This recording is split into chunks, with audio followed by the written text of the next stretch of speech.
తండ్రి యేసయ్యా నీకే స్తోత్రములు నాయన. ప్రతి ఒక్క బిడ్డను నాయన నీ సన్నిధికి నాయన రప్పించండి నా ప్రభా. దేవా నీ మాటలు వింటే మా మనసులు మారిపోతాయి. యేసయ్యా నీకే స్తోత్రములు నాయన.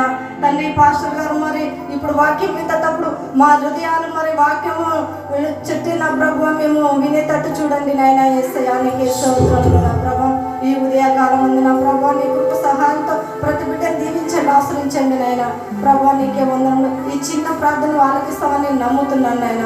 యేసు నామములో అడిగి వేడుకుంటున్నా నా ప్రభా. ఆమేన్. హల్లెలూయా. హల్లెలూయా. దేవునికి మహిమ కలుగును గాక. ఆయన పరిశుద్ధ నామము సన్నుతించబడును గాక. ఆమేన్. హల్లెలూయా. ఒకసారి గట్టిగా చప్పట్లు కొడదాం.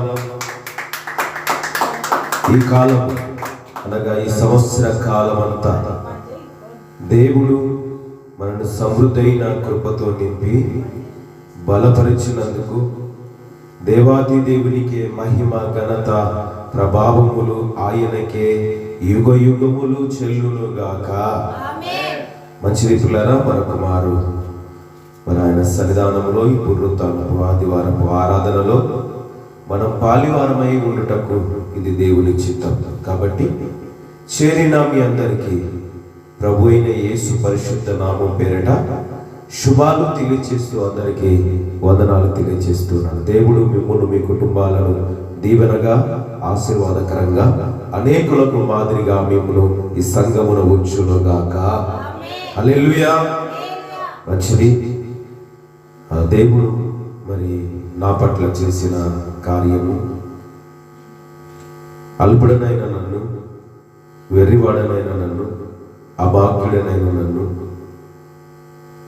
జ్ఞానము లేని వాడైన నన్ను జ్ఞానులను సిగ్గుపరచుటకు లోకములో నుంచి పిలుచుకొని మన ధర్మపేట ప్రాంతంలోనే కాక ఈ 3 రాష్ట్రాలు తెలంగాణ, ఆంధ్రప్రదేశ్, కర్ణాటక ఈ ప్రాంతాలలో దేవుడు నిలుపుకొని వాడుకుంటున్నందుకు నేను ఎంతో సంతోషిస్తున్నాను. గట్టిగా చప్పట్లు కొడదాం. దేవునికి మహిమ కలుగును గాక. హల్లెలూయా. మరి గత 18, 19 తేదీల్లో అద్భుత రీతిగా మరి మారుమూల ప్రాంతమైన బెనహెల్లి కర్ణాటక ప్రాంతంలోనే పల్లెటూరులో దేవుని వాక్యాన్ని మరి పంచుటకు నన్ను నిలబెట్టుకొని వాడుకొని ప్రయాణంలో, పోయే ప్రయాణంలో, వచ్చే ప్రయాణంలో తోడుగా ఉండి మరొక మారు ఆయన సన్నిధానంలో నన్ను నిలబెట్టినందుకు నేను ఎంతో సంతోషిస్తున్నాను. మీ మధ్యలో ఈ రీతిగా మరొక మారు మిమ్మల్ని చూచుటకు నేను ఆనందిస్తున్నాను. దేవునికి స్తుతి, ఘనత, మహిమ, ప్రభావములు చెల్లునుగాక. హల్లెలూయా. మంచిది పిల్లరా, మరి దేవుడి కార్యం చేసినందుకు దేవునికే మహిమ చెల్లిస్తున్నాను. ఈ సమయంలో దేవుని వాక్యాన్ని మనం విందాం. దానికి ముందుగా ఒక పాట పాడాలని ఆశపడుతూ ఉన్నాను. ఎందుకంటే ఆయన చేసిన ఉపకారములలో మనము దేనిని మరవకుండా కృతజ్ఞత చెల్లించే వారముగా మనం ఉండాలి. దేవుడి కార్యం చేసినందుకు వందనాలు, స్తోత్రములు. దేవునికే మహిమ. యేసయ్యా వందనం. మరొక ఎందుకు దేవా ఎందుకు ఇంతగా నన్ను నీవు ప్రేమించావు. స్తోత్రం. హల్లెలూయా. ఎందుకు దేవా ఎందుకు ఇంతగా నన్ను నీవు ప్రేమించావు, ఇంతగా నన్ను నీవు ఆదరించావు. ఎందుకు దేవా ఎందుకు ఇంతగా నన్ను నీవు ప్రేమించావు, ఇంతగా నన్ను నీవు ఆదరించావు. కలవరము నుండి విడిపించుటకు కలతలన్నీ తీర్చి నీదవి చేర్చావు. కలవరము నుండి విడిపించుటకు కలతలన్నీ తీర్చి నీదవి చేర్చావు. ఎందుకు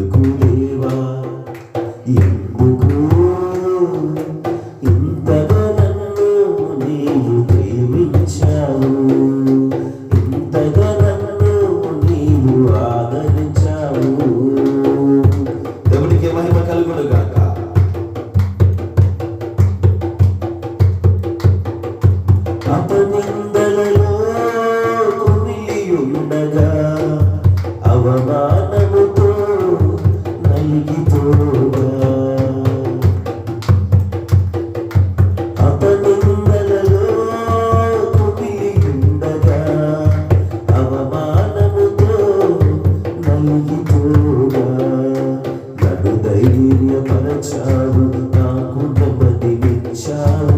నన్ను ధైర్యపరచావు, నాకు నెమ్మదినిచ్చావు. నా తోడై నీవు ఓదార్చావు, నాతో నుండి నీతో నడిపించావు.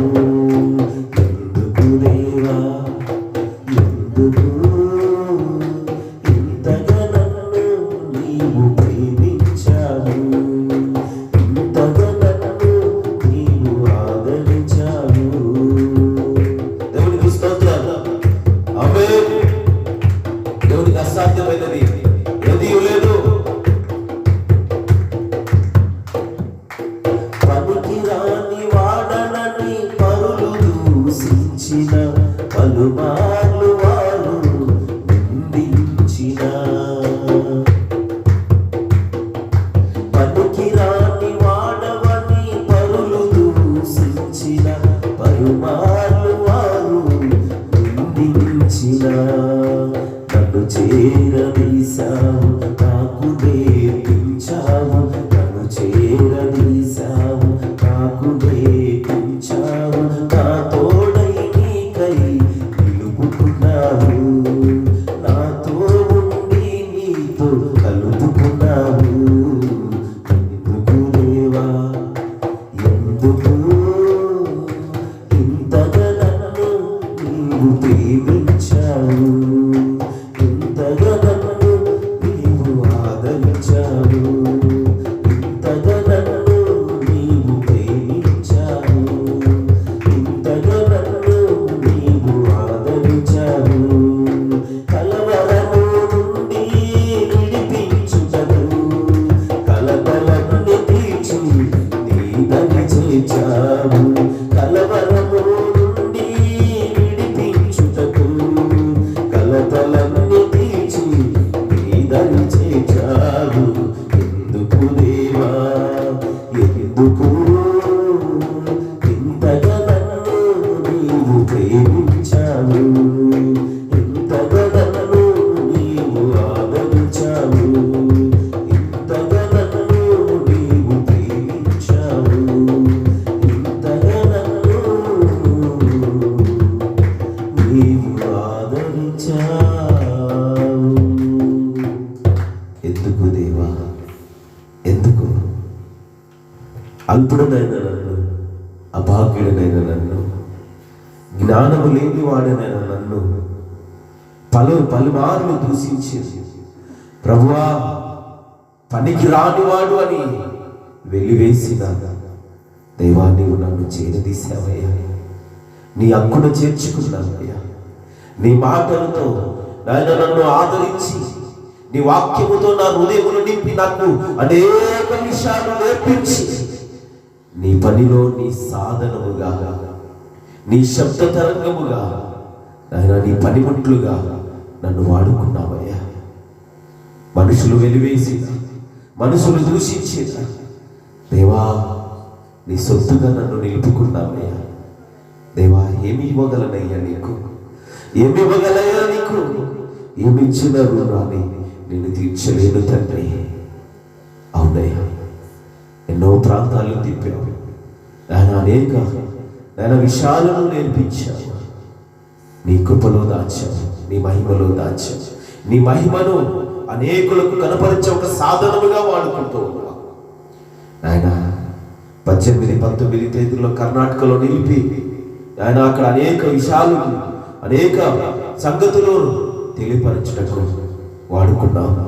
నా ప్రయాణమంతా నీ క్షేమకరంగా జరిగించావు. మరొక మారిని సన్నిధిలో నిలిపి స్థానికముగా నీ బిడ్డలకు నాయన ఈ సర్వోన్నతుని ఆలయ సంఘ కుటుంబానికి నీ మాటలు నేర్పించడానికి మరొక మారు నిలుపుకున్నావు. ఏమి ఇవ్వగలనయ్యా నీకు, నీ రుణము నేను ఆగున తీర్చుదని నా జీవితాంతము ఆయన నీ పనిలో ఉన్న తీరలేనిదయ్యా నా రుణం. నీ రుణము నేను తీర్చలేనయ్యా.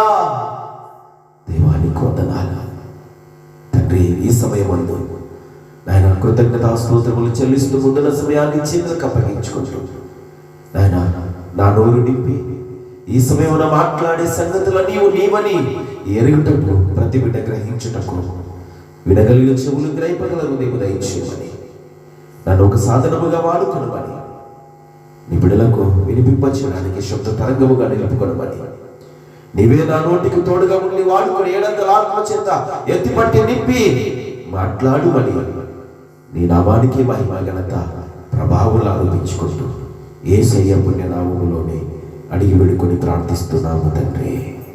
హల్లెలూయా, హల్లెలూయా. దేవుని నామానికి స్తోత్రములు కలుగునుగాక. మంచిది క్రీస్తునందు పిల్లల ఆలస్యం చేయక సందేశంలోనికి వెళ్ళిపోదాం. మరి దానికి ముందుగా దేవుని వాక్యాన్ని మనం చదువుకుందాం. కీర్తన గ్రంథం 23వ కీర్తన 1 నుండి 6 చరణాలు అందులో ఇమిడి ఉన్నాయి. ఆ 23 కీర్తనలో 6 చరణాలు మనము చదువుకుందాం. చదవగలిగిన వారు. యెహోవా నా కాపరి, నాకు లేమి కలగదు. మచ్చిగల చోట్లను ఆయన నన్ను పరండ చేయుచున్నాడు. శాంతికరమైన జలముల యొద్ద నన్ను నడిపించుచున్నాడు. నా ప్రాణమునకు ఆయన సిద్ధ తీర్చుచున్నాడు. తన నామమును బట్టి నీతి మార్గంలో నన్ను నడిపించుచున్నాడు. గాఢాంధకారపు లోయలో నేను సంచరినను ఏ అపాయమునకు భయపడను. నీవు నాకు తోడే ఉందువు. నీ దుడ్డు కరయు నీ దండము నన్ను ఆదరించును. నా శత్రువుల ఎదుట నీవు నాకు భోజనము సిద్ధపరచుదువు. నూనెతో నా తలను అంటి ఉన్నావు. నా గిన్నె నిండి పొర్లుచున్నది. నేను బ్రతుకు దినములన్నీ కృపాక్షేమములే నా వెంట వచ్చును. చిరకాలము యెహోవా మందిరములో నేను నివాసము చేసేదను. గట్టిగా చప్పట్లు కొట్టి దేవుని మహిమపడతాం. హల్లెలూయా, హల్లెలూయా. ప్రభువుకు స్తోత్రములు కలుగునుగాక. ఆయన పరిశుద్ధ నామములు సన్నతించబడునుగాక. హల్లెలూయా. క్రీస్తునందు ప్రియమైన దేవుని సంగమా, చివరి చరణములో రాయబడిన మాట ఏమిటంటే, నేను బ్రతుకు దినములన్నీయు కృపాక్షేమములే నా ఎంట వచ్చును. చిరకాలము యెహోవా మందిరములో నేను నివాసము చేసేదను. పిల్లరా, చిరకాలము, ఒక కాలం కాదండి, ఒక దినము కాదు, ఒక గడియ కాదు, చిరకాలము యెహోవా మందిరములో నివాసం చేసేవారుగా ఉండాలి. యెహోవా మందిరము దేవుని సన్నిధి. ఆయన సన్నిధానములో ఒక్క దినము గడుపుట 1000 దినముల కంటే శ్రేష్టమైనది ఆశీర్వాదాన్ని దేవుడు మనకి ఇవ్వనై ఉన్నాడు. కాలములను నిర్ణయించువాడు ఆయన, దినములను నిర్ణయించువాడు ఆయన, సంవత్సరములను ఏర్పాటు చేసిన వాడు ఆయన. కాబట్టి ప్రియమైన దేవుని సంగమా, కాలము అనేది మనము ఎంచుకున్నది కాదు అని మనము గ్రహించాలి. కాలము అనేది మనం ఎంచుకున్నది కాదు.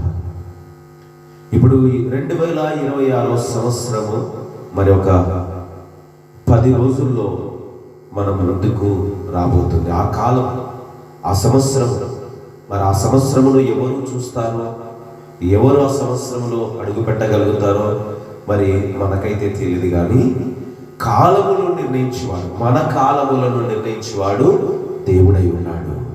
అందుకే చిరకాలం మనం ఎక్కడ ఉంటే మనకు దీర్ఘాయుష్ కలుగుతుంది అంటే లోకములో ఉంటే కాదు, దేవుని సన్నిధిలో ఉంటే మన కాలము ఆశీర్వాదకరంగా మార్చబడుతుంది. మనము దీవెనగా మార్చబడతాం, అనేకులకు మాదిరిగా నిలవగలుగుతాం. అందుకే దావీదు అన్నాడు, నేను బ్రతుకు దినములన్నిటా. కానీ బ్రతుకు దినములు ప్రేమైన వాళ్ళరా చాలా మంది లోకములో గడుపుతున్నారు, కాలమును వృధా చేస్తున్నారు. దేవుడిచ్చిన కాలములు, సమయములు వృధా చేస్తున్న సమాజము ఉండకపోలేదు. క్రీస్తునందు ప్రేమైన దేవుడి సంగమా, ఈ లోకములో కాలములు ఎన్నో ఉన్నాయి. ఆ కాలములన్నిటినీ నిర్ణయించిన వాడు దేవుడే, అవునా కదా? చలికాలము, ఇప్పుడు ఉన్నది చలికాలం, నెక్స్ట్ వేసవి కాలం, ఆ తర్వాత వర్షాకాలం, ఇంకా కొన్ని కాలాలు, ఇంకా పంచాంగం వారు చెప్పే దగ్గరికి వస్తే వాడు ఎన్నో కాలాలు చెప్తాడు. అవునా కదా? పంచాంగం వారు చెప్తే వాళ్ళ దగ్గరికి వెళ్తే వాడు ఎన్నో కాలాలు చూపిస్తాడు. ఇది ఈ సమయం బాగాలేదు, ఈ కాలం బాగాలేదు, ఇంకా కాస్త కొంచెం ముందుకు వెళ్తే బాగుంటుంది అంటాడు. పిల్లరా, వాడు బ్రతకడం కోసం ఎన్నో చెప్తాడు, కానీ దేవుడు ఈ కాలాలను, మంచి చెడ్డలను నిర్ణయించిన వాడు దేవుడు. కాబట్టి దేవుని సన్నిధిలో మనము గడిపితే మన కాలములైనా, మన ఆయుష్ అయినా దీర్ఘాయుషుగా మార్చబడుతుంది. హల్లెలూయా. అందుకే ఈ కాలము మనకు కాలములుగా నిర్ణయించిన వాడు దేవుడు కనుక ఈ కాలములను సంపూర్ణము చేయటకు ప్రభు అయిన యేసుక్రీస్తు వచ్చాడు. హల్లెలూయా. కాలము సంపూర్ణమైనప్పుడు క్రీస్తు యేసు లోకమునకు వచ్చాను అని దేవుని వాక్యము తెలియజేస్తాడు. ఆయన పంపబడిన వాడు, ప్రభు అయిన యేసుక్రీస్తు వారు పంపబడిన వాడు అని రాయబడింది. అందుకే ఈ దినమున దేవుని వాక్య సందేశం ఏంటంటే పంపబడిన వాడు. ఎవరు పంపబడిన వారు? యేసుక్రీస్తులు వారు. యేసుక్రీస్తు ప్రభుల వారు పంపబడిన వాడు అనడానికి రుజువు మరి ఇక్కడ గలతీలకు రాసిన పత్రిక, గలతీలకు రాసిన పత్రిక 4వ అధ్యాయము 4వ వచనం. తీసిన వారు త్వరగా చదవాలి. అయితే కాలము పరిపూర్ణమైనప్పుడు దేవుడు తన కుమారుని పంపెను. ఆయన స్త్రీయందు పుట్టి మనము దత్తపుత్రులము కావలెనని ధర్మశాస్త్రమునకు ఏమయ్యాడాయన? లోబడిన వారిని విమోచించుటకు లోబడిన వాడాయను. హల్లెలూయా. ధర్మశాస్త్రమునకు లోబడిన వాడిగా ఉన్నాడు ప్రభు యేసుక్రీస్తు. ఎప్పుడు వచ్చాడు ఆయన? కాలము పరిపూర్ణమైనప్పుడు వచ్చాడు. హల్లెలూయా. ప్రియమైన దేవుని సంగమా, ఆయన ఏ రీతిగా వచ్చాడు? దేవునిగా రాలేదు. ఆయన దేవుడను అని చెప్పుకోవడానికి రాలేదు. ఆయన దేవుని కుమారునిగా పంపబడ్డాడు ప్రభు అయిన యేసుక్రీస్తు. ఈయన దేవుడు అనడానికి, యేసుక్రీస్తు ప్రభుల వారు దేవుడు అని చెప్పుకోవడానికి ఆయన రాలేదు. కానీ పరిశుద్ధ గ్రంథమైన కొత్త నిబంధన గ్రంథములో అనేక విషయాలు క్రీస్తు దేవుడని రుజువుపరుస్తూ ఉన్నది. ప్రభు అయిన యేసుక్రీస్తు వారు దేవుడని రుజువుపరుస్తూ ఉన్నది. ఒక విషయాన్ని మీ ముందు ఉంచాలని ఆశపడుతూ ఉన్నాను. రోమీయులకు రాసిన పత్రిక 9వ అధ్యాయాన్ని మనము చూస్తే అక్కడ 5వ వచనములో ఒక మాట మనకు కనబడుతూ ఉంది. పితరులు వీరి వారు శరీరమును బట్టి, ఈ శరీరమును బట్టి క్రీస్తు వీరిలో పుట్టెను. దేవునికి స్తోత్రము. హల్లెలూయా. ఆయన ఎవరు ఎలా పుట్టాడు? పితరులు వీరి వారు శరీరమును బట్టి క్రీస్తు అనగా నిర్ణయించబడిన వాడు లేదా అభిషేకించబడిన వాడు, అభిషేకుడైన వాడు, నిర్ణయించబడి శరీరమును బట్టి ఆయన పుట్టాడు అని రాయబడింది. తర్వాత ఏమని రాయబడిందంటే ఈయన ఎవరు? శరీరమును బట్టి పుట్టినవాడు, స్త్రీ యందు పుట్టినవాడు, దేవుని కుమారుడిగా పంపబడినవాడు. అక్కడ రాయబడిన మాట ఏమిటంటే ఈయన సర్వాధికారి అయిన దేవుడై ఉండి నిరంతరము గంట కాదు, 2 గంటలు కాదు, క్షణం కాదు, దినాలు కాదు, సంవత్సరాలు కాదు, ఆయన నిరంతరము నిరంతరము ఆయన స్తోత్రార్హుడై ఉన్నాడు. గట్టిగా చప్పట్లు కొడదాం. దేవునికి స్తుతి కలుగును గాక, దేవుని నామానికి మహిమ కలుగును గాక. ప్రియమైన దేవుళ్ళరా, ఆయన దేవుడై ఉండి దేవుని కుమారుడిగా పంపబడ్డాడు. ఎప్పుడు పంపబడ్డాడు అనంటే కాలము పరిపూర్ణమైనప్పుడు పంపబడ్డాడు. చూడండి, మరొక విషయాన్ని చూస్తే ప్రియమిత్రులారా, దేవుని చేత యేసు క్రీస్తు పంపబడుటకు ఆయన నిర్ణయింపబడిన దినము అది. ఆ నిర్ణయించబడిన దినము దేవుని చేత ఏర్పరచబడినది, పరిపూర్ణమైనది. కాలము పరిపూర్ణమైనది. అందుకే అక్కడ 3వ వచనము లేదా 2వ వచనములో అదే పత్రికలో, గలతీలకు రాసిన పత్రికలో అపోస్తలుడైన పౌలు గారు చెప్తూ ఉన్నారు. ఆ గలతీ సంఘానికి రాస్తూ ఆయన విషయాన్ని తెలియజేస్తున్నాడు. అక్కడ 4వ అధ్యాయం 2వ వచనంలో ఒకసారి మనం గమనించినట్లయితే పిల్లరా, తండ్రి చేత అని రాయబడి ఉంటుంది. అక్కడ ఎవరు? తండ్రి చేత నిర్ణయింపబడిన దినము వచ్చు వరకు అతడు సంరక్షకుల యొక్కయు గృహ నిర్వాహకుల యొక్కయు ఆధీనములో ఉండును. హల్లెలూయా. ఎవరు ఉంటారండి? ఇప్పుడు ఒక తండ్రి పిల్లవాడిని పెంచుతాడు. ఎన్ని దినములు ఉంటాడు?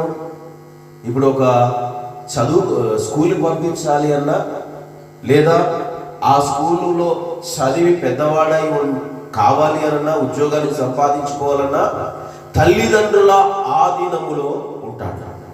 ఎవరు? ఆ పిల్లవాడు. ఎంతవరకు? ఆ పిల్లవాడి వయసు అంటే స్కూలుకి పంపే వయసు వచ్చేంత వరకు, లేదా ఒక తానంతట తాను నడిచే వయసు వచ్చేంత వరకు ఎక్కడ ఉంటాడు? తల్లిదండ్రుల ఆధీనములో ఉంటాడు. లేదా గృహ నిర్వాహకులు అనగా సొంత వారి మధ్యలో, ఇంటి వారి మధ్యలో ఉండగలుగుతాడు. ఎందుకంటే ఆ వయసు వచ్చి తానంతట తాను చేసుకోగలిగిన ఆ తెలివిగా, అంటే నడిచే వయసు, లేదా తనే సొంతంగా చేసుకునే వయసు వచ్చేంత వరకు ఎక్కడ ఉంటాడు? తండ్రి ఆధీనములో, తల్లిదండ్రుల ఆధీనములో, లేదా గృహ నిర్వాహకుల సొంత ఇంటి వారి ఆధీనములో సంరక్షకుడిగా ఉండిపోతాడు. ఇక్కడ ప్రభు అయిన యేసుక్రీస్తు వారి గురించి చెప్పబడిన మాట ఏమిటంటే, ఆ దినము, ఏ దినము? పరిపూర్ణమైన కాలము వచ్చు వరకు. కాలము పరిపూర్ణమైనప్పుడు దేవుని కుమారుడుగానే ప్రభు అయిన యేసుక్రీస్తుని భూమి మీదికి పంపాడు అని రాయబడి ఉంది. చూడండి పిల్లరా, ఆయన నిరంతరము స్తోత్రాలు, నిత్యము వేవేల దూతలు పరిశుద్ధులు పరిశుద్ధులని స్తుతించి ఆరాధన పొందుకునే వాడై ఉన్నప్పటికీ యేసుక్రీస్తుల వారు పంపబడ్డాడు. ఎందుకు పంపబడ్డాడు? ఎందుకు పంపబడ్డాడు అని ఒకసారి మనము గమనిస్తే పిల్లరా, ఈ లోకమునకు తిమోతికి రాసిన పత్రిక మనం చూస్తే, మొదటి తిమోతికి రాసిన పత్రిక మనము చూస్తే 1వ అధ్యాయం 15వ వచనంలో రాయబడి ఉన్నది, అక్కడ పాపులను రక్షించుటకు క్రీస్తు యేసు లోకమునకు వచ్చెను అని రాయబడి ఉన్నది. మొదటి తిమోతి రాసిన పత్రిక 1వ అధ్యాయం 15వ వచనం, పాపులను రక్షించుటకు క్రీస్తు యేసు లోకమునకు వచ్చెను. పిల్లరా, ఆయన ఎక్కడికి వచ్చాడు? మనుషుల మధ్యలోనికి వచ్చాడు. ఎందుకు వచ్చాడు? పాపులను రక్షించడానికి వచ్చాడు. ఎప్పుడు వచ్చాడు? కాలము పరిపూర్ణమైనప్పుడు ఆయన వచ్చాడు. ఎలా వచ్చాడంటే, దేవుని చేత నిర్ణయించబడిన వాడే ఈ లోకానికి వచ్చాడు. అంటే ప్రియమైన ఆయన పంపబడ్డాడు. దేవునికి స్తోత్రం, హల్లెలూయా. ప్రభు అయిన యేసుక్రీస్తుల వారు పంపబడిన వాడు కనుకనే సశరీరుడిగా ఆయన ప్రత్యక్షమాయను అని రాయబడి ఉంది. తిమోతికి రాసిన పత్రికలో అనుకుంటాం పిల్లరా, రాయబడి ఉంటుంది చూడండి. 2వ తిమోతికి రాసిన పత్రిక, మొదటి తిమోతికి రాసిన పత్రికలో 2వ అధ్యాయం 16వ వచనం చూడండి ఒకసారి. ఏమనుంది? ఒక్క నిమిషం చూపిస్తాను.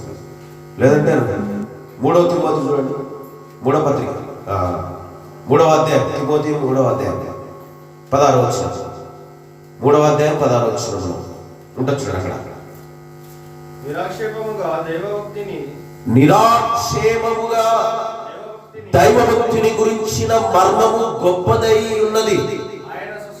ఆయన సశరీరుడిగా ప్రత్యక్షమాయను, ఆత్మ విషయమని నీతిమంతుడని తీర్పు నొందెను, దేవదూతలకు కనబడెను, రక్షకుడని జనములలో ప్రకటించబడెను, లోకమందు నమ్మబడెను, ఆరోహణుడై తేజోమయుడైన. ఎప్పుడు అయ్యాడు తేజోమయుడు? ఈ పైన ఇవన్నీ జరిగిన తర్వాత ఆయన ప్రత్యక్షమయ్యాడు, నీతిమంతుడని తీర్పు పొందాడు, దేవదూతలకు కనబడ్డాడు, రక్షకుడని ప్రకటించబడ్డాడు జనములలో, లోకమంతటా నమ్మి ఉన్నారు. క్రీస్తు యేసు నాకు సొంత రక్షకుడని. ఇవన్నీ ఆయన మరి జనులు ఈ రీతిగా నమ్మడానికి, దేవదూతలకు కనబడ్డానికి, నీతిమంతుడని తీర్పు పొందడానికి, ఆయన ప్రత్యక్షం కావడానికి ముందుగానే దేవుడు ఈయనను ఈ రీతిగానే నిర్ణయించాడు. ఇలాగున జరగాలి అని దేవుడు ముందే నిర్ణయించాడు. ఎందుకంటే ఈ లోకములో పాపం ఎక్కువైపోయిందని, ఆ పాపము నుండి ప్రతి ఒక్కరిని విమోచకులుగా చేయాలని, విడిపించాలని, చీకటి అనగా అంధకారములో కొట్టిమిట్టులాడుచున్న ప్రజలకు రక్షణ కలగజేయాలని ప్రభు అయిన యేసుక్రీస్తు ఈ లోకమునకు పంపబడ్డాడు. హల్లెలూయా. పిల్లరా, ఇప్పుడు ఒక వ్యక్తి మన బంధువులలో కావచ్చు, ఎవరైనా కావచ్చు, ఆపదలో చిక్కుకున్నారు. ఆపదలో కానీ, సమస్యల్లో కానీ, అవసరతల్లో కానీ ఉన్నప్పుడు అది ఆ వ్యక్తి ద్వారానే సాధ్యమవుతుంది, ఇంకెవరి ద్వారా కాదు. ఈ లోకంలో ఎంతో మంది ఉన్నారు, అయినప్పటికీ వారి వలన కాలేదు అని మనకు తెలిసిన వ్యక్తిని ఆశ్రయిస్తాం. ఆ వ్యక్తి దగ్గరికి వెళ్ళి బతిమలాడుతాం. ఆ వ్యక్తిని, అయ్యా నీ వలనే మా బంధువులకు కావచ్చు, స్నేహితులకు, అదో ఫలానా వ్యక్తికి ఇదో సమస్య, ఇదో ఆ సమస్య నుంచి విడిపించడానికి నీ వల్లే అవుతుందయ్యా అని చెప్పి ఏం చెప్తాం, మంచిని ఆశ్రయించి ఆ వ్యక్తిని అక్కడికి పంపించేస్తాం. అంటే ఆ వ్యక్తి ద్వారా ఆ కార్యము నెరవేర్చబడుతుంది. అవునా కదా? ఆ వ్యక్తి చేయలేనప్పుడు అంటే ఆ వ్యక్తిని మనం ఆశ్రయించాం. అవునా కదా? అంటే ఒక వ్యక్తి చేయగలడు అనుకున్నప్పుడు మాత్రమే ఆ వ్యక్తిని మనము ఆశ్రయిస్తాం. ప్రియమైన వాళ్ళారా, ఈ లోకములోనికి దేవుడు ఎంతో మందిని పంపాడు, ఎంతో మందిని సేవకులను పంపాడు, ప్రవక్తలను పంపాడు, ఆయన పనివారిని ఎంతో మందిని పంపాడు, ఎంతో మందిని ఆయన ఏర్పరచుకొని పంపినప్పటికీ ప్రవక్తలు అందరూ ఏమైపోయారంటే, కొందరు కొన్నింటిని చేయగలిగారు, కొందరు పట్టుబడ్డారు.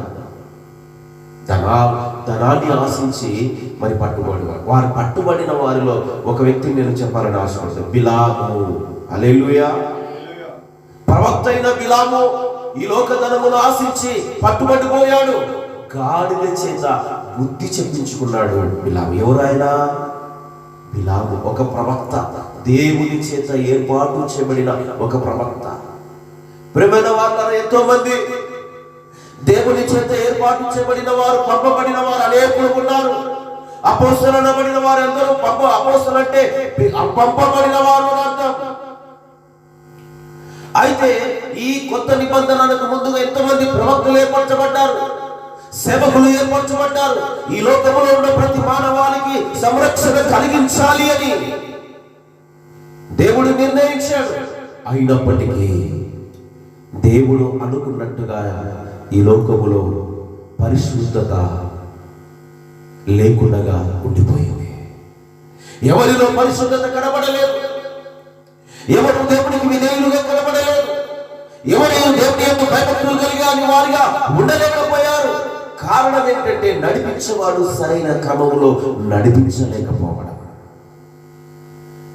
అందుకే వచ్చారు కానీ దేవుని పని కొంతకాలం చేశారు, వారు కూడా మరణమైపోయారు. దేవునికి మహిమ కలుగును గాక.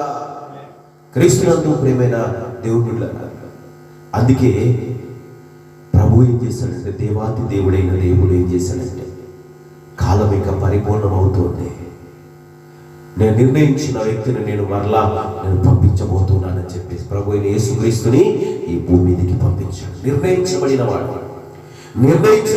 ఆయన పంపబడ్డాడు ఈ లోకములోనికి. ఎప్పుడు నిర్ణయించబడ్డాడు ఆయన?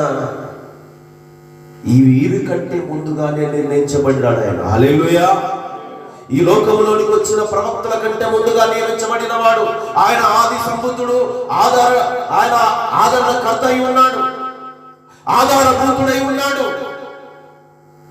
కొలసీలకు రాసిన పత్రిక 1వ అధ్యాయం 22వ వచనాలు మనం చూస్తే ప్రియమైన దేవులారా, అక్కడ కనబడుతూ ఉంది, అన్నిటికంటే ముందుగా ఉన్నవాడు.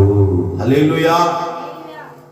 అన్నిటికంటే ముందుగా ఉన్నవాడు ఈ లోకమును రక్షించగలడని ఆయన ముందుగానే నిర్ణయించాడు. కాలము పరిపూర్ణమైనప్పుడు మాత్రమే ఆయన దిగి వచ్చాడు, పంపబడిన వాడిగా ఈ లోకములో సశరీరుడుగా శరీరముతో అందరికి కనబడ్డాడు. నిరంతరము స్తోత్రాలు. ఒకసారి చదివిన మాట, కొలసీలకు రాసిన పత్రిక 1వ అధ్యాయం 15వ వచనం లేదా 22వ వచనం. అమ్మా అదేనా? కొలసీలకు రాసిన పత్రిక, ఒక్క నిమిషం చూపిస్తాను. అన్నిటికంటే ముందుగా ఉన్నవాడని వచ్చి అక్కడ 22లో దేవునికి మహిమ కలుగునుగా. కొలసీలకు రాసిన పత్రిక నేనా? అదేనా? ఏమనుంది అక్కడ? అమ్మ ఒక్క నిమిషం, వచ్చిన తప్పు చెప్పాను. 17 నిమిషాలు. ఆయన అన్నిటికంటే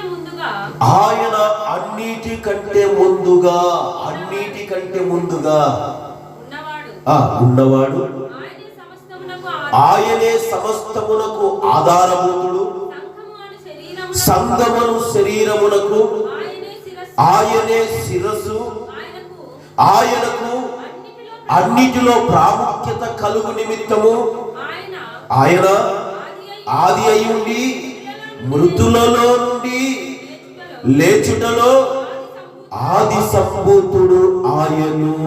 కొడదాం చప్పట్లో. దేవునికి స్తుతి కలుగును గాక. హల్లెలూయా. ఏమై ఉన్నాడండి? సంఘమునకు శిరస్సుగాను, అన్నిటికంటే ముందుగా ఉన్నవాడుగాను, ఆయనే సమస్తమునకు ఆధారభూతుగాను, మరి ఆయనే ఆది అయి ఉన్నవాడు, ఆది సంభూతుడు. హల్లెలూయా. అంటే మొదటివాడు ఆయనే, కడపటివాడు ఆయనే. ప్రియమైన దేవులారా, ఈ లోకములోనికి ఎంతో మందిని పంపించాడు కానీ వారు మొదటి వారిగా లేరు, కడపటి వారిగా కూడా లేరు. ప్రియులారా, నిర్ణయించబడిన వాడు ప్రభు అయిన యేసుక్రీస్తు. అన్నిటికంటే ఈ సృష్టి ఆరంభము కాక మునుపు అన్నిటికంటే ముందు ఆయన ఉన్నవాడు. ఎవరు? యేసుక్రీస్తు వారు. ఎక్కడ ఉన్నాడు? తండ్రి అయిన దేవునితో సమానత్వాన్ని కలిగి ఉన్నాడు. అందుకే మొదట అంటాడు కదా, 1వ అధ్యాయం 26వ వచనంలో అంటాడు, ఆది కాండములో అంటాడు కదా, మన పోలిక చొప్పున నరులను చేయుదము అంటాడు. మన పోలిక చొప్పున నరులను చేయుదము అంటే అక్కడ ఎవరెవరున్నారు? ఒక్కడితో అయితే ఎవరు ఒక మాట్లాడడానికి వీలు లేదు. అక్కడ ఉన్నారు కాబట్టి ఆయన చెప్తూ ఉన్నాడు, మన పోలిక చొప్పున, నా పోలిక చొప్పున నేను నరులను చేస్తానని చెప్పలేదు అక్కడ. మన పోలిక చొప్పున.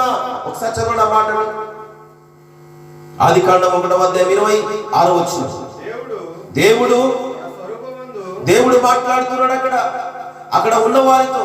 అక్కడ తండ్రి ఉన్నాడు, కుమారుడు ఉన్నాడు, పరిశుద్ధాత్మ దేవుడు ఉంటూ ఉన్నాడు. కాబట్టి అక్కడ మాట్లాడుతున్న సందర్భం ఏమిటంటే, మన స్వరూపమందు మన పోలిక చొప్పున నరులను చేయుదము. దేవునికి స్తోత్రం. హల్లెలూయా. మన స్వరూపమందు మన పోలిక చొప్పున నరులను చేయడం అంటే ఇప్పుడు ఎక్కడ ఉన్నాడు ప్రభు అయిన యేసుక్రీస్తు? ఎక్కడ ఉన్నాడు? తండ్రి అయిన దేవునితో ఉన్నాడు. తండ్రి అయిన దేవునితో కలిసి స్తుతి ఆరాధనలో నిత్యము స్తోత్రాలునై ఆయన మహిమనొందుతూ ఉన్నాడు. కాలము పరిపూర్ణమైనప్పుడు పంపబడిన వాడే భూమి మీదికి వచ్చాడు. హల్లెలూయా. క్రీస్తునందు ప్రియమైన దేవులారా, యేసుక్రీస్తు తండ్రి అయిన దేవుని చేత నిర్ణయించబడిన దినమున ఆయన దగ్గర ఉన్నప్పుడు ఆయన పంపబడిన వాడై ఉన్నాడు. ఆ దినం వచ్చినప్పుడు, ఆ కాలము పరిపూర్ణమైనప్పుడు ప్రభు అయిన యేసుక్రీస్తుని ఈ లోకమునకు పంపించినట్లుగా దేవుని వాక్యము మనకు రుజువుపరుస్తోంది. చూడండి, ఎబ్రీయులకు రాసిన పత్రిక ఎలా వచ్చాడు ఆయన అందరికీ తెలిసిన విషయాలు మరొకసారి దేవుడి పరిశుద్ధాత్ముడు మరలా దాన్ని బయలుపరుస్తూ ఉన్నాడు. 2వ అధ్యాయం, ఎబ్రీయులకు రాసిన పత్రిక 2వ అధ్యాయం 14 నుండి 16 వచనాలు చదువుకుందాం. కాబట్టి ఆ పిల్లలు రక్త మాంసములు గలవారైనందున ఆ ప్రకారమే మరణము యొక్క బలము కల వానిని అనగా అపవాదిని మరణము ద్వారా నశింప చేయుటకును జీవిత కాలమంతా మరణ భయము చేత దాస్యమునకు లోబడిన వారిని విడిపించుటకును ఆయన కూడా అనగా ప్రభు అయిన యేసుక్రీస్తు కూడా రక్త మాంసములలో పాలివాడాయెను.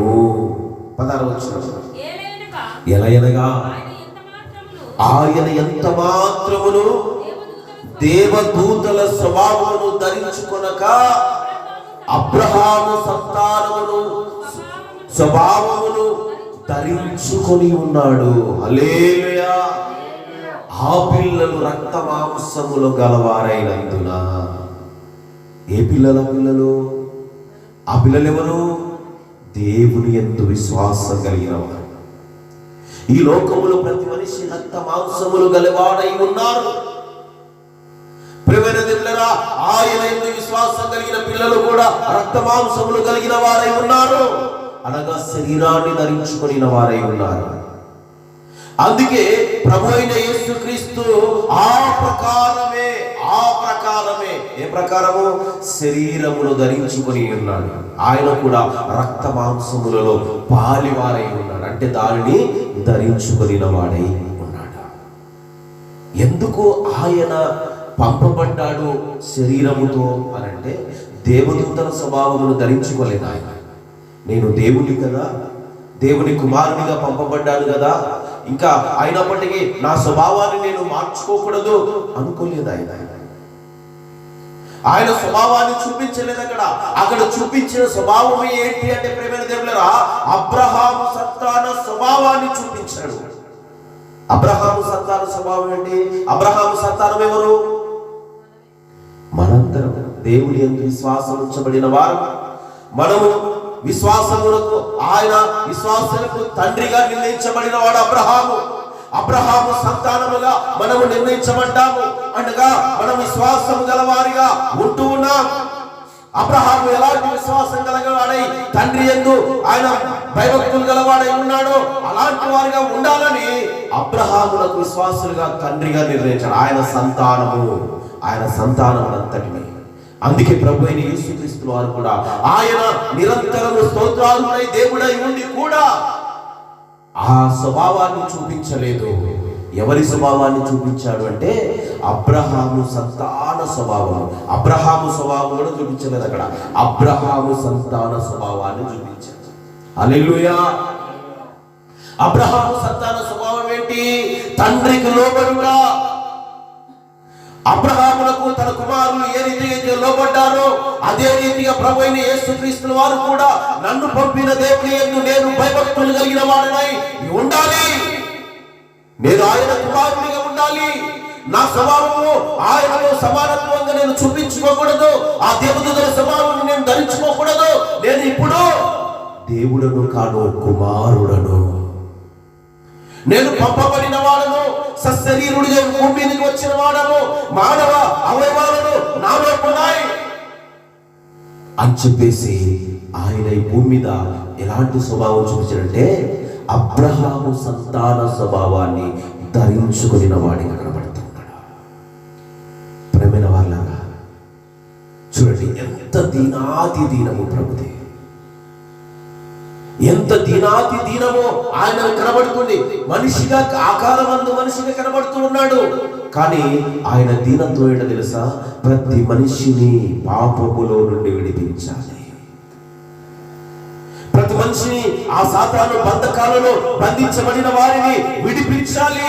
ప్రతి మానవాళి మరణ భయము చేత కొట్టుమిట్టులాడుచున్నాడు. ఆ మరణ భయము నుండి విడిపించాలి. ఆ మరణ భయము వారిలో నుంచి తొలగించాలి అని చెప్పేసి మనిషినిగా ఆకారమందు మనిషినిగా కనబడి శిలువ మరణమును పొంది ప్రతి మనిషి భయము నుండి విడుదల కలగజేశాడు. ఆయనతో మనము సావాసము గలవారుగా ఉంటే, ఆయనతో మనము కలిసి జీవించగలిగితే ఈ మరణము నన్ను ఏమీ చేయలేము అని ఒక ధైర్యాన్ని ప్రభువు యేసుక్రీస్తు భూమి మీద ఇచ్చాడు. హల్లెలూయా! ఎలాంటి ధైర్యాన్ని ఇచ్చాడండి? ఆయన శరీరాన్ని ధరించుకుని భూమి మీదకి వచ్చాడు. ఆయన శరీరము ద్వారా మరణించినప్పటికీ మరలా మృత్యుంజయుడే తిరిగి లేచాడు అని ఒక ధైర్యాన్ని కల్పించాడు. దేవునికి స్తోత్రం. హల్లెలూయా!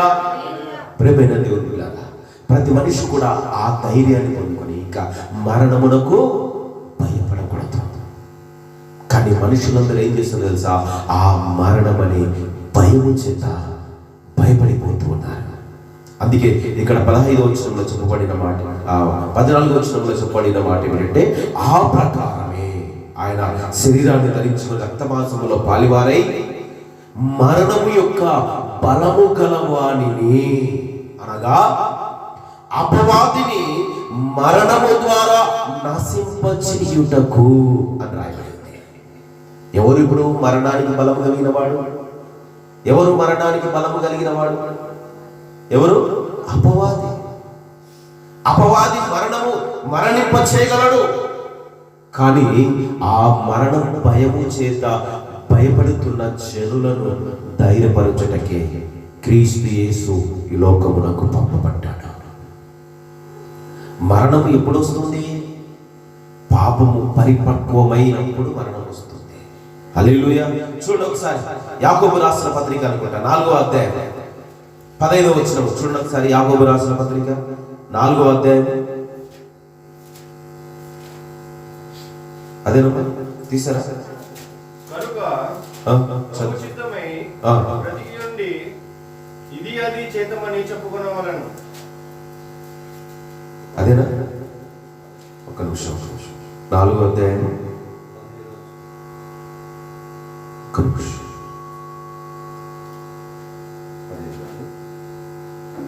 1:15 1:15 14 చదవండి, లేదంటే 12 చదవడమ్మా, అందరు క్లియర్గా అర్థమవుతుంది. శోధన సహించువాడు ధన్యుడు, అతడు శోధనకు నిలిచిన వాడై ప్రభు తాను ప్రేమించిన వారికి వాగ్దానము చేసిన కిరీటమును పొందును. దేవుడు కీడు విషయమై శోధింపనేరడు. ఆయన ఎవరిని శోధింపడు. కనుక ఎవడైనా శోధింపబడినప్పుడు మాట్లాడుతున్నాడు మాట, నేను దేవుని చేత శోధింపబడుచున్నానని అనకూడదు.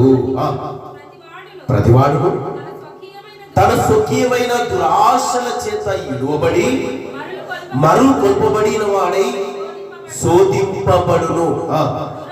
దురాశ గర్భమును ధరించి పాపమును కనగా పాపము పరిపక్వమై మరణమును కనును. హల్లెలూయా! ఏమవుతుంది? మనిషి చేసే చేష్టలను బట్టి, క్రియలను బట్టి మరణము నిర్ణయించబడుతుంది. కానీ ఇక్కడ ప్రతివాడు నేను దేవుని చేత శోధించబడుతున్నాను అనుకోకూడదంట. మరి ఎలా అంటే అక్కడ చెప్పబడిన ప్రతివాడు స్వకీయమైన ద్రాక్షల చేత ఈడవబడిన వాడై కొట్టుమిట్టులాడబడిన వాడై, ఆశపడిన వాడై, ఈ లోకమందు ఆశలు రేపబడిన వాడై చివరికి ఎలాంటి స్థితిలోనికి జారిపోతూ ఉన్నాడు అంటే మరలు కొల్పబడిన వాడై వాడు శోధింపబడుతూ ఉన్నాడు. అలాంటి వారికి ఏమైందంటే దురాశ ఎక్కువ పడుతూ ఉంది. దురాశ, ఆ దురాశ ఏమవుతుందంటే పాపమును కట్టుంది. పాపము ఎక్కువైపోయిన తర్వాత మరణము వస్తుంది. ఈ మరణ భయము చేత కొట్టిమిట్టులాడుచున్న వారందరినీ ప్రభు అయిన యేసుక్రీస్తుల వారు పాపము నుండి వీరందరిని విడిపిస్తూ ఉన్నాడు. హల్లెలూయా, హల్లెలూయా. క్రీస్తునందు ప్రియమైన దేవుని వాళ్ళరా, ఈ మరణ భయం ఎప్పుడు కలుగుతుంది అంటే మనిషిలో దురాశ కలిగినప్పుడు. ఆ దురాశ వలన వారు పాపములకు దారి తీస్తుంది. అందుకే రోమీయులకు రాసిన పత్రిక 6వ అధ్యాయం 23 వచ్చిన రాయబడిన మాట ఏమిటంటే పాపము వలన వచ్చు జీతము మరణము. ఈ పాపము ఎవరి వలన కలుగుతుందంటే దురాశ వలన కలుగుతుంది. ఉన్నమా మాట ఒకసారి చదవండి. రోమీయులకు రాసిన పత్రిక 6వ అధ్యాయం 23 వచ్చినప్పుడు రాయబడిన మాట, ఎలయనగా పాపం వలన వచ్చు జీతము మరణము, అయితే దేవుని కృపావరము మన ప్రభు అయిన క్రీస్తు యేసు నందు నిత్య జీవము. హల్లెలూయా. దేవుని కృపావరము మన ప్రభు అయిన క్రీస్తు యేసు నందు నిత్య జీవము. ఇప్పుడు మనం పొందుకోవలసినది ఏంటంటే క్రీస్తు యేసు నందు నిత్య జీవాన్ని పొందుకోవాలి. మనకు నిత్య జీవాన్ని ఇవ్వడానికి ప్రభు అయిన యేసుక్రీస్తుల వారిని కాలము పరిపూర్ణమైనప్పుడు దేవుని కుమారుడిగా ఈ భూమికి పంపించాడు. అందుకే ప్రతి మనిషి నేను దేవుని చేత మరి శోధింపబడుతున్నాను, దేవుని చేత నేను ఇబ్బందులు పడుతున్నాను అని ఎవరు అనుకోకూడదు. వాటి నుండి విడిపించడానికి మరి ఎవరు వీరు అంటే ప్రియమైన దేవులరా, మరణ భయము చేత కొట్టిమిట్లాడుచున్న వారు ఎవరు అంటే అపవాదికి చిక్కుబడిన వారు, అపవాదికి లోబడిన వారు, అపవాది మాటలు వినేవారు, అపవాది సంగతులు. వీరిని అపవాది నుండి విడిపించడానికి అపవాది ఏం చేస్తాడంటే దేవునికి దూరస్తులుగా చేస్తాడు. ఎవరిని అంటే అబ్రహాము సంతానమైన వారందరినీ దేవునికి దూరస్తులుగా చేయడానికి. హల్లెలూయా. దేవునికి దూరస్తులుగా చేయడానికి వాడు ప్రతి ఒక్కరిని మరణ భయము చేత వారిని భయాందోళనకు గురి చేస్తూ ఉన్నాడు. మరణ భయము చేత భయాందోళనకు గురి చేస్తూ ఉన్నాడు. చివరికి దేవునికి లోబడని వారందరినీ తన రాజ్యములోనికి తీసుకుని వెళ్తూ ఉన్నాడు. ఇలాంటి వారందరినీ విడిపించడానికి ప్రభు అయిన యేసుక్రీస్తుగా ఈ భూమి మీదకి వచ్చాడు. హల్లెలూయా. అందుకే ఆయన అంటున్నాడు, ఏలయనగా ఆయన ఎంత మాత్రమును దేవదూతల స్వభావమును ధరించుకొనక అబ్రహాము సంతాన స్వభావమును ధరించుకొని ఉన్నాడు. ఆయన ఎందుకంటే ఆయన దేవుడినని చెబితే ఏం చేస్తారు? చెప్పకనే చెప్పినప్పుడు ఏం చేశారు? ఆయనని సిలువ వేశారు. ఎప్పుడు చెప్పాడు? చివరిగా ఆయన సమీపిస్తున్నది, ఆయన భూమి నుండి వెళ్ళిపోవలసిన సమయము సమీపిస్తూ ఉన్నది. ఇదిగో నేను దేవుని కుమారుడు అని చెప్పాడు. ఇదిగో దేవుని సత్యముల గురించి నేను సాక్ష్యం ఇవ్వడానికి పుట్టాను అని చెప్పాడు. అందుకని ఆయన ఏం చేశారు తెలుసా? కొరడాలతో కొట్టి సిలువ వేయించి ఆయనను చంపారు. కానీ ఆయనను మరణము బంధించలేదు. ఆయన 3వ రోజున మృత్యుంజయుడై తిరిగి లేచాడు. అందుకే తిమోతి పత్రికలో అపోస్తలుడైన పౌలు గారు వారికి చెప్తున్న మాట ఏమిటంటే 3వ అధ్యాయం 16వ వచనంలో ఆయన సశరీరుడిగా ప్రత్యక్షమాయను, మనుషులందరూ మరి ఆయన నీతిమంతుడిగా తీర్పు పొందెను, మనుషులందరి చేత నమ్మబడిన వాడాయను అని అక్కడ రాయబడి ఉంది. ఎందుకంటే పిల్లరా, ఆయన ఈ లోకంలో శరీరానుసారమైన జీవితాన్ని ఎప్పుడూ జీవించలేదు. ఎందుకంటే దేవుడు ఇందుకోసమే నిర్ణయించబడ్డాడు. పాపములో ఉన్న వారిని దేవుని నీతిమంతులుగా చేయడానికి ప్రభు అయిన యేసుక్రీస్తు వారు ఈ లోకానికి పంపబడ్డాడు. మనుషులందరూ నమ్మేలా ఆయన ఆశ్చర్య కార్యాలు, అద్భుతాలు ఆయన లోకమందు చేశాడు. మనుషులందరూ నమ్మారు. నీతిమంతుడిగా తీర్పు పొందాడు. పాపులలో చేరక ఆయన నీతిగా జీవించాడు. నీతిమంతుడిగా ఎంచబడ్డాడు. ఆయన శ్రీమంతుడు అని రాయబడింది. ప్రేమైన వారు, శ్రీమంతుడని ఎవరంటారు? శ్రీమంతుడని ఎవరంటాడు? పరిశుద్ధుడిగా జీవించిన వారిని. హల్లెలూయా.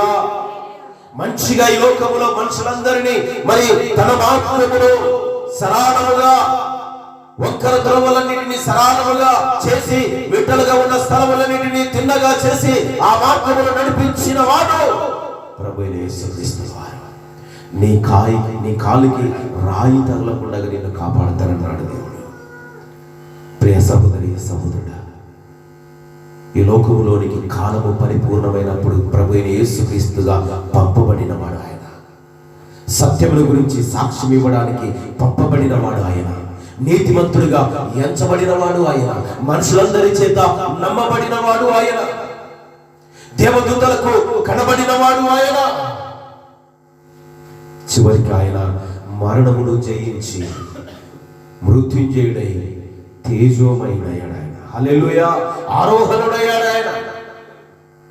ఈ లోకము మరి అలాంటి వారిని దూషిస్తుంది.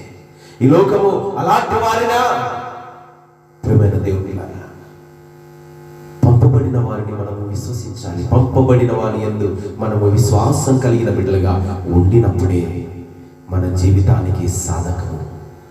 ఆయన బిడ్డలు ఆయనకు మనము సాక్షులుగా ఉన్నప్పుడే ఆయన అనేకులలో ప్రచురించబడతాడు. మరణం ప్రచురించబడుతుంది. ఆయనను గురించి మనము సాక్షులుగా ఉండగలుగుతాం. దేవునికి స్తుతి కలుగునుగాక. చూడండి, ఆయన ఎందుకు పంపబడ్డాడు? ఇంకొక ఆయన సంకల్పం ఏంటి? ఆయన ఆలోచన ఏంటి? ఆయన పరలోకం నుండి మరి ఎందుకు ఈ భూమి మీదకి వచ్చాడు అని అంటే మరొక విషయాన్ని తెలియజేస్తూ ఉన్నాడు. చూడండి, ఎఫెసీయులకు రాసిన పత్రిక త్వరగా చదవాలి. 1వ అధ్యాయం 10-12 వచనాలు, 10 నుండి 12 వచనాలు చదువుకుందాం. ఎఫెసీయులకు రాసిన పత్రిక. యేసుక్రీస్తు ఎందుకు పంపబడ్డాడు అని అంటే అక్కడ కొన్ని విషయాలు మనకు తేటగా తెలియజేయబడుతూ ఉన్నాయి. ఈ సంకల్పమును బట్టి ఆయన పరలోకములో ఉన్నవే గాని భూమి మీద ఉన్నవే గాని సమస్తమును క్రీస్తునందు ఏకముగా సమకూర్చవలెనని తనలో తాను నిర్ణయించుకొనెను. హల్లెలూయా. ఇప్పుడు ప్రభువైన యేసుక్రీస్తు వారిని భూమి మీదకి పంపడానికి ముందుగా దేవుడు, తండ్రి అయిన దేవుడు ఒక నిర్ణయానికి వచ్చాడు. ముందుగానే ఆయన నిర్ణయించుకొని ఉన్నాడు. క్రీస్తుని లోకానికి పంపించాలి అని ఒక నిర్ణయం చేసుకొని మరలా ఒక నిర్ణయం చేసుకున్నాడు దేవుడు. తనలో తాను నిర్ణయం చేసుకున్న విషయం ఏంటంటే ఈ సంకల్పమును బట్టి 9వ వచనాన్ని చదివితే మనకు క్లియర్ గా అర్థం ఏంటి ఆయన సంకల్పము. అక్కడ చదవడం ఒకసారి. కాలము సంపూర్ణమైనప్పుడు జరగవలసిన ఏర్పాటును బట్టి ఆయన దయా సంకల్పము చొప్పున తన చిత్తమును గురించిన మర్మం, తనకిష్టం వచ్చినది మరి దాచబడిన ఆ మర్మమును, మరి రహస్యముగా ఉన్న ఆ విషయాలను తెలియపరచడానికి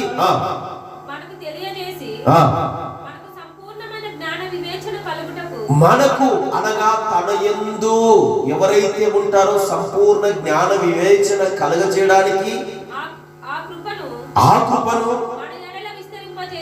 మన ఎడల విస్తరింపజేశాడు. అప్పుడు మాట్లాడుతున్నాడు 10వ వచనంలో, ఈ సంకల్పమును బట్టి ఆయన పరలోకములో ఉన్నవే గాని భూమి మీద ఉన్నవే గాని సమస్తమును క్రీస్తునందు ఏకము అంటే ఒక్కటిగా కూర్చోవలనని చేయవలనని ముందుగా తనలో తాను నిర్ణయించుకొని ఉన్నాడు. హల్లెలూయా. ఏం చేశాడు? ప్రభు అయిన యేసుక్రీస్తునందు ఒక్కటిగా చేయాలని, ఆయన మానవునిగా ఈ భూమి మీదకి పంపించాలి అని, సర్వ మానవాళి యొక్క జ్ఞాన విమోచన కలిగిన వారై ఉండాలని ఒక ఇష్టం కలిగిన వాడు. రాష్ట్రంగా ఆయన అన్ని మర్మములు తెలియపరుస్తూ ఉన్నాడు. ఇది ఆయనకు ఉన్న ఆలోచన.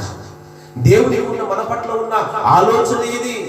ఆయన చెప్పిన మాట ఏంటి? పరలోకములో ఉన్నవే గాని భూమి మీద ఉన్నవే గాని సమస్తము క్రీస్తునందు మాత్రమే ఏకము చేయబడాలి. ఇంకెవ్వడి వలన ఏకం చేయవలసినది కుదరని పని. ఎందుకంటే ప్రభు అయిన యేసుక్రీస్తు వలన కలిగినవి సమస్తము. హల్లెలూయా. ఆయన ద్వారానే ఏర్పాటు చేయబడినవి సమస్తము. ఆయన అన్నిటికీ ముందుగా ఉన్నవాడు ఆయనే, అన్నిటికీ ఆధారము ఆయనే, అన్నిటికీ ఆది సముద్రవాడు ఆయనే, సంఘములకు శిరస్సు ఆయనే. ఆయన వలనే అన్నిటినీ ఏకముగా ఒక్కటిగా సమకూర్చాలని ఒక నిర్ణయానికి వచ్చాడు దేవుడు. అందుకే ఈ 11వ వచనంలో చెప్తున్నాడు చూడండి. మరియు అక్కడ అంటున్నాడు 11వ వచనంలో, 1వ అధ్యాయం ఎఫెసీయులకు రాసిన పత్రికలో ఇప్పుడు చదువుతున్న 11వ వచనం చదవడం. మరియు క్రీస్తునందు ముందుగా నిరీక్షించిన మనము తన మహిమకు కీర్తి కలగవలెనని దేవుడు తన ఇష్టమును ఇష్ట ప్రకారముగా, చిత్తం అంటే ఇష్టము, సంకల్పమును బట్టి మనలను ముందుగా నిర్ణయించి ఆయన యందు స్వాస్థ్యముగా ఏర్పరచెను. ఆయన తన చిత్తానుసారముగా చేసిన నిర్ణయము చొప్పున సమస్త కార్యములను జరిగించుచు ఉన్నాడు. కొడతాం చెప్పండి.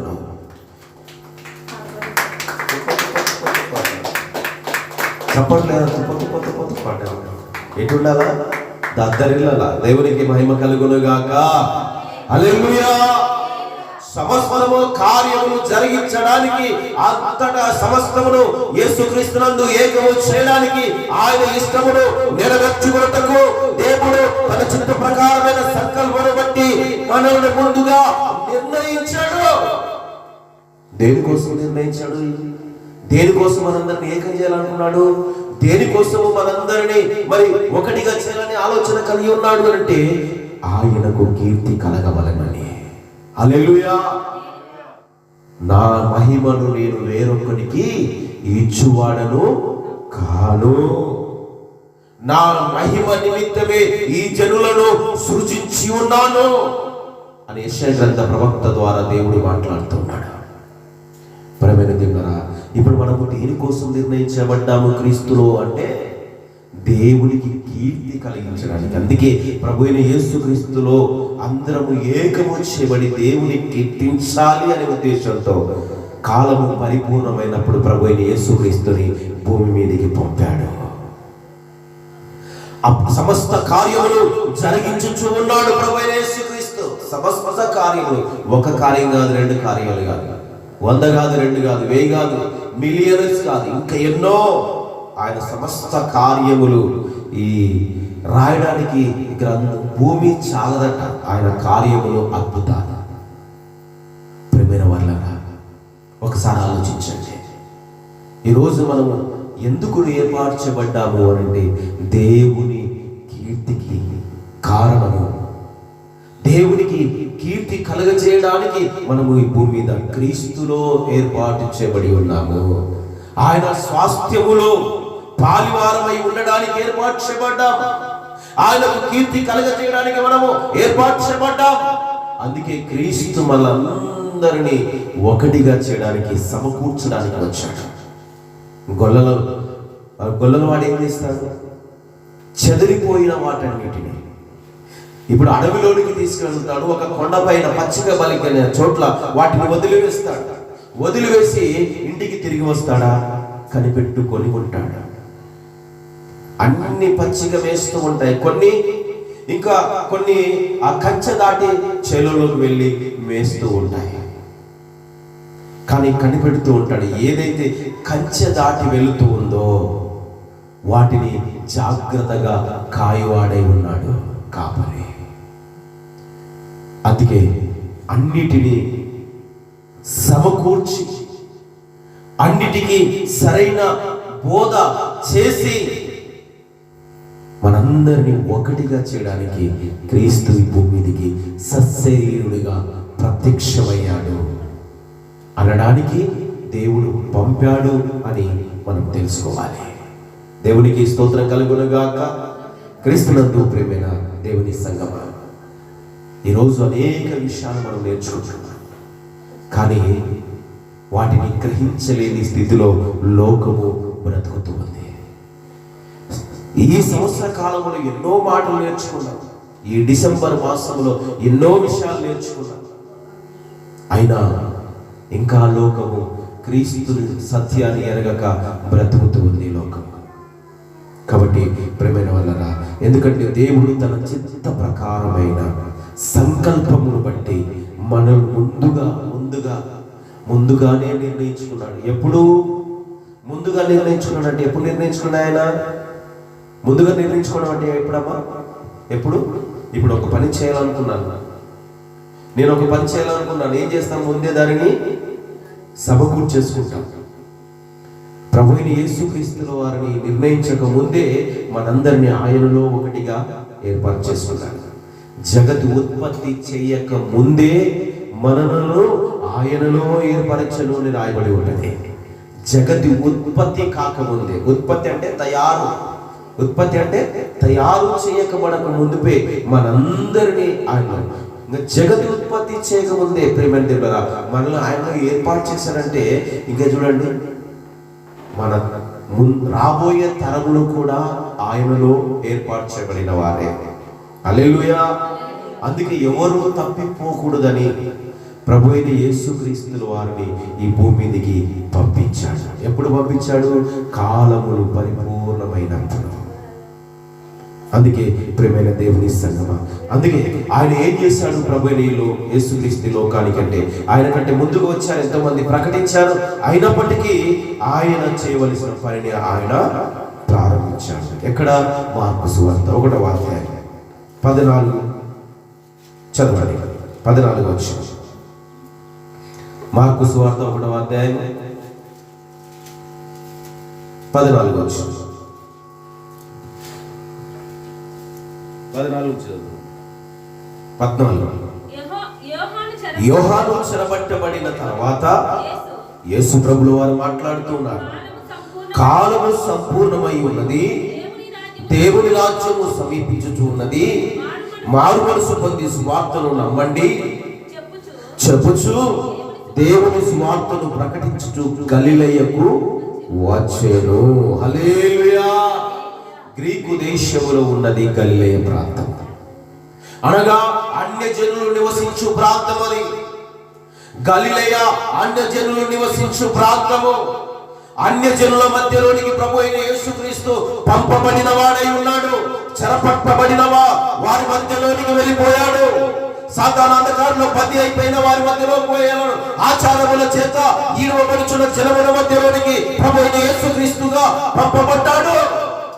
ఆయన వెళ్ళిన వాడై ఈ సర్వలోకమునకు సువార్తను ప్రకటించడానికి అక్కడ కొందరిని ఏర్పాటు చేసుకున్నాడు. హల్లెలూయా.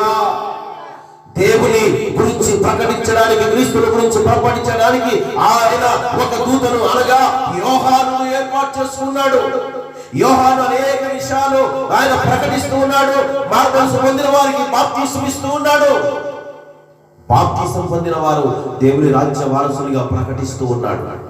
కానీ ప్రియమైన దేవుని వారలారా, ఒక సందర్భంలో ఆయన చెరపట్టబడతాడు, అనగా బంధించబడతాడు, చెరసాలలో వేయబడతాడు. ఆ తర్వాత ప్రభువైన యేసుక్రీస్తుల వారు దేవుని రాజ్య సువార్తను ప్రకటించడానికి ఇదిగో కాలము పరిపూర్ణమై ఉన్నది, కాలము పరిపూర్ణమై ఉన్నది అని చెప్తున్నాడు. అక్కడ కాలము పరిపూర్ణమై ఉన్నది, దేవుని రాజ్యము సమీపించుచు ఉన్నది, మారు మనసు పొంది సువార్తను నమ్మండి అని చెప్పుచు అక్కడ చెప్పబడిన మాట ఏమిటంటే, దేవుని సువార్తను ప్రకటించుచు గలిలయకు వచ్చాడు. ప్రకటించుకుంటూ ఆ గలిలయలోనికి వచ్చాడు. గలిలయ ప్రాంతము అన్ని జనులు నివసించు, దేవుడంటేనే తెలియని వారు, సత్యమంటేనే తెలియని వారు. ప్రియమైన దేవులారా, ఆ ప్రాంతంలో ఉంటున్న వారి అందరికీ, ఆ ప్రాంతంలో ఉంటున్న వారందరికీ దేవుని స్వార్థను ప్రకటించడానికి ఆయన గలిలయకు వచ్చినట్లుగా ఆ సముద్ర తీరమున ఆయన నడుచుతూ ఆ ప్రాంతంలో ఉన్న ప్రజలందరికీ ఆయన ప్రకటించాడు దేవుని సువార్తను. హల్లెలూయా. క్రీస్తునందు ప్రియ దేవుని సంగమా, ఎందుకు ఆయన దేవుని సువార్తను ప్రకటించాడంటే ఆయన నిర్ణయించబడిన వాడు. ఆయన ఏర్పాటు చేయబడిన వాడు. దేవుని చిత్తానుసారమైన మర్మమును తెలియపరచడానికి ఈ భూమికి వచ్చిన వాడు. దేవునిలో మనందరినీ ఏర్పాటు చేయబడిన వారు గనక ఏర్పాటు చేయబడిన ప్రజలందరినీ దేవుని రాజ్య వారసులుగా చేయడానికి ఆయన భూమి మీద సమకూర్చడానికి వచ్చిన సమపాలకుడు. హల్లెలూయా. సమకూర్చడానికి వచ్చిన ఆయన సమపాలకుడని మనం చెప్పుకోవచ్చు. ఆయన పరిశుద్ధుడని చెప్పుకోవచ్చు. ఆయన నీతిమంతుడని చెప్పవచ్చు. ఆయన నీతిమంతుడు శ్రీమంతుడని చెప్పుకోవచ్చు. ఆయన పాపులలో చేరని వాడని చెప్పుకోవచ్చు. ఇంకా అనేక విషయాలు ఆయన గురించి చెప్పుకోవచ్చు ప్రియమైన వాళ్ళ. ఎందుకంటే ఆయన సువార్తను ప్రకటించడానికి వచ్చాడు.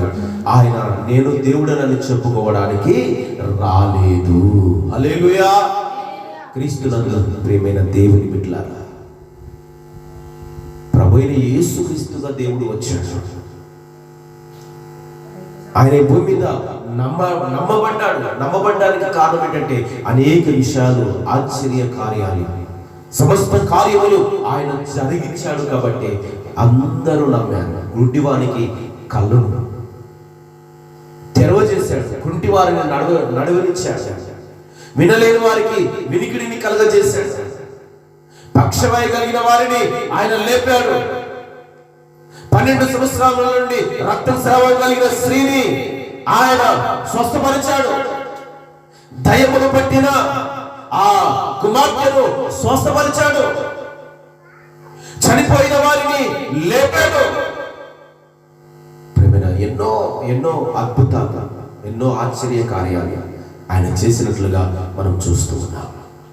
ప్రియ దేవుని సంగమా, ఆయన ఈ లోకంలోకి వచ్చింది ఆయన సుఖభోగాలు అనుభవించడానికి కాదని అనేక విషయాలు ఎన్నో మార్లు మీతో పంచుకుని ఉన్నాడు.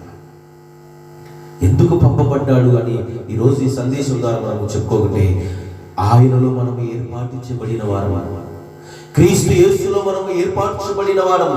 దేవుని నీతిని, దేవుని మహిమను మనము ప్రకటించడానికి, లేదా ఆయన కీర్తికి కారణము మనము ఆయన కీర్తిని సకల జనులకు తెలియచేయడానికి, ఆయన ఆశ్చర్య కార్యములు ప్రచురించడానికి, ఆయన మరణము నుండి మనల్ని విడిపించడానికి వచ్చాడు. హల్లెలూయా. ఆయన మన మరణము భయము చేత ఈడవబడినప్పుడు, భయాందోళనలు చెందుతున్నప్పుడు మనందరిని విడిపించడానికి వచ్చిన వాడే ప్రభువైన యేసుక్రీస్తు. దేవునికి స్తోత్రం. హల్లెలూయా. మరొక విషయాన్ని మనం చూద్దాం ప్రియదేవులారా. ఈ యేసుక్రీస్తు దేవుని చిత్తము అనగా ఇష్టం నెరవేర్చుటకు వచ్చాడు అని ఇందాక మనం చదువుకున్నాం. చూడండి, మరొకసారి ఆ మాటను చదువుకుందాం.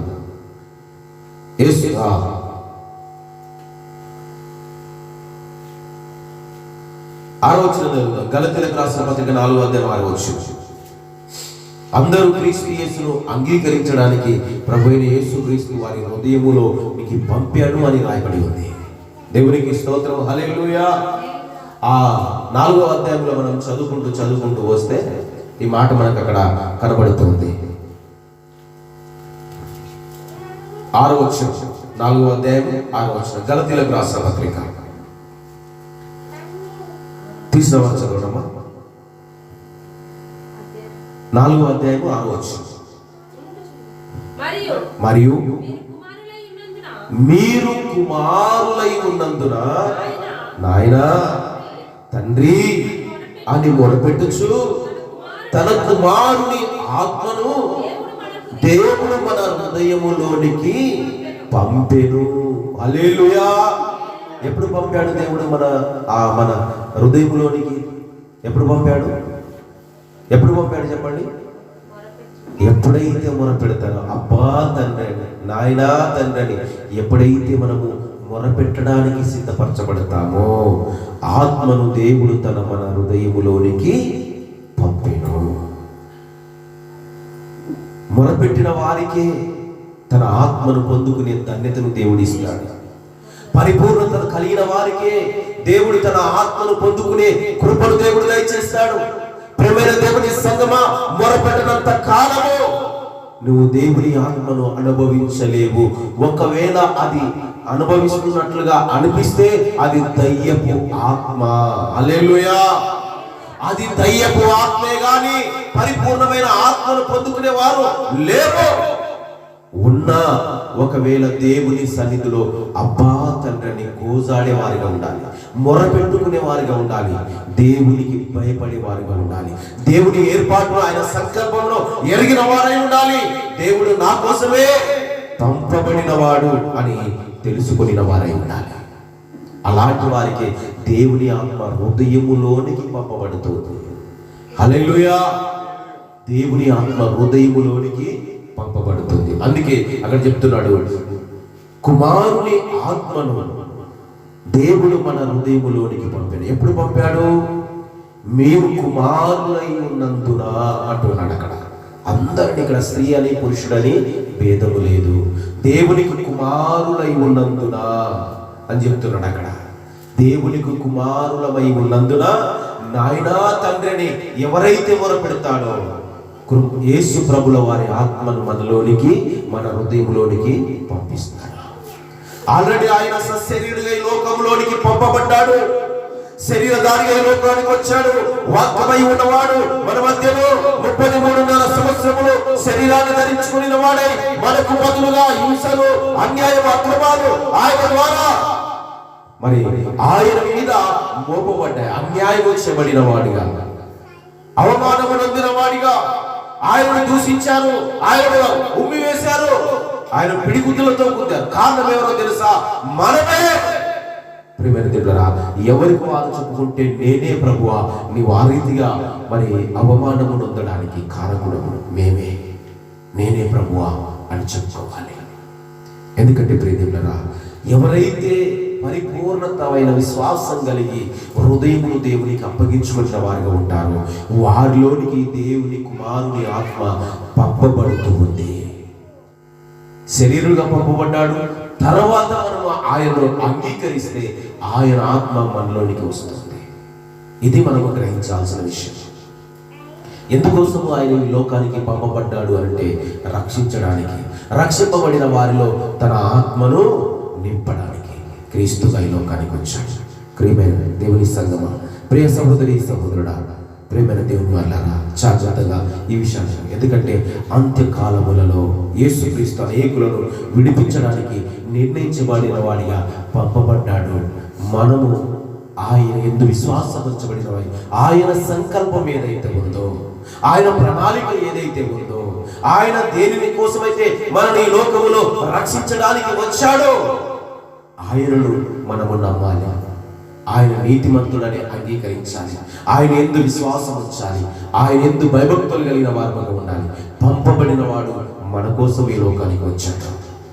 కానీ ఆయన వచ్చిన తర్వాత ఆయన మాట ప్రకారంగా మనం నడుచుకోగలిగితే ఆయన ఆత్మ మన హృదయంలోనికి పంపబడుతుంది.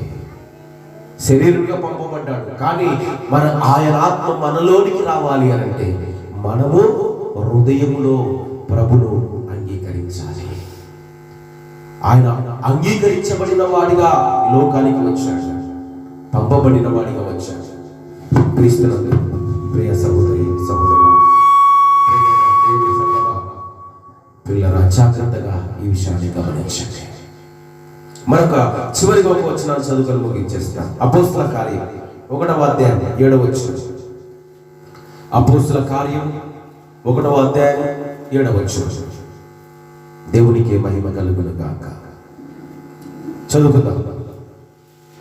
కాలములను సమయములను తండ్రి తన స్వాధీనములను ఉంచుకొని ఉన్నాడు, వాటిని తెలుసుకొనుట మీ పని కాదు. ఇప్పుడు మనం కాలముల గురించి ఆలోచించాల్సిన అవసరం లేదు. అవి వస్తున్నాయి, పోతూ ఉన్నాయి. వాటి గురించి తెలుసుకోవాల్సిన అవసరం మనకి ఎంత మాత్రమును లేదు. ఒకటి చెప్పాల్సిన విషయం ఏంటంటే, ఆ కాలములు జరిగిపోతూ ఉన్నాయి, అవి దేవుని నిర్ణయ ప్రకారంగా ముందుకు వెళ్తూ ఉన్నాయి. అయితే వాటి గురించి మనము చింతించాల్సిన అవసరం లేదు, వాటి గురించి మనము కలవరపడవలసిన అవసరం లేదు. ఒకటి, ప్రభు ఈ లోకానికి వచ్చాడు నా కోసమని నమ్మాలి, ఆయన నీతిమంతుడని విశ్వసించాలి, ఆయన యందు భయభక్తులు కలిగి జీవించాలి. ఏదైనా చెడ్డ తలపులు, చెడ్డ కార్యములు, చెడ్డ ఆలోచనలు ఉంటే విడిచిపెట్టాలి. అలాంటి వారిని మరణం నుండి విడిపించేస్తాడు. మరణము కలిగిన అపవాదిని, బలము కలిగిన మరణ భయము కలిగిన మరణము బలము కలిగిన వారిని అనగా అపవాదిని తన మరణము చేత ఓడించేస్తాడు. ప్రభువుని నీ పక్షమున ఆయన నీకు బదులుగా మరణము పొందబోతూ ఉన్నాడు. అందుకే ప్రియ సహోదరి సహోదరుడా, కాలముల గురించి మనం ఆలోచించొద్దు. కాలములు పరిపూర్ణమైనప్పుడు ప్రభు యేసుక్రీస్తు లోకానికి వచ్చాడు. ఇప్పుడు మనము మన హృదయంలో ఆయనకు స్థానము కల్పించాలి. గమనించి ఈ వాక్యమును విని అందులో ఉన్న సత్యాన్ని తెలుసుకొని దాన్ని మరలా నెమరు వేసుకోవడానికి మరలా ఇంటికి వెళ్ళి జ్ఞాపకం చేసుకొని ఈ సత్యమా సత్యమా అని తెలిసి అంగీకరించి ప్రభునకు హృదయంలో స్థానమిద్దాం. దేవుడు అటు కృప ప్రతి ఒక్కరికి దయచేయునుగాక. దేవుడి మాటలు దీవించి ప్రతి ఒక్కరికి వారి బలపరిచి వాక్యము చేత వారిని పరిశుద్ధులుగాను దేవుని కుమారులుగాను చేయునుగాక.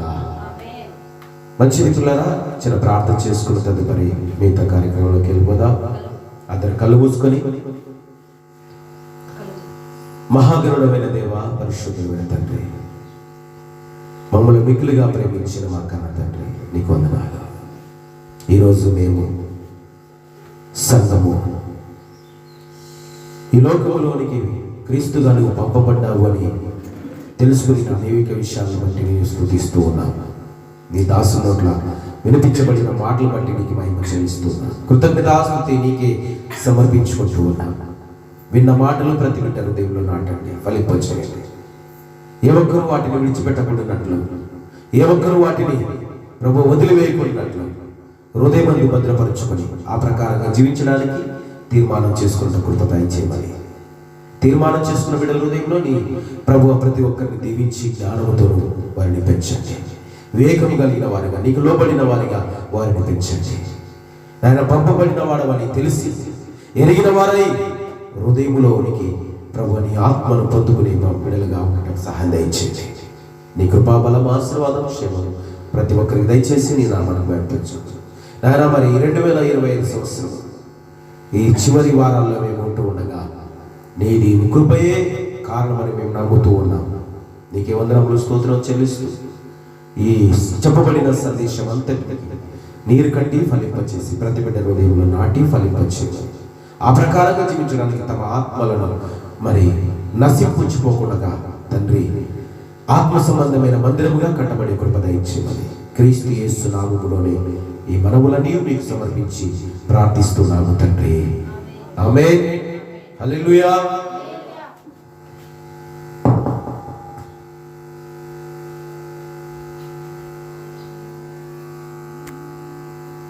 అందరూ లేచి నిలబడదాం.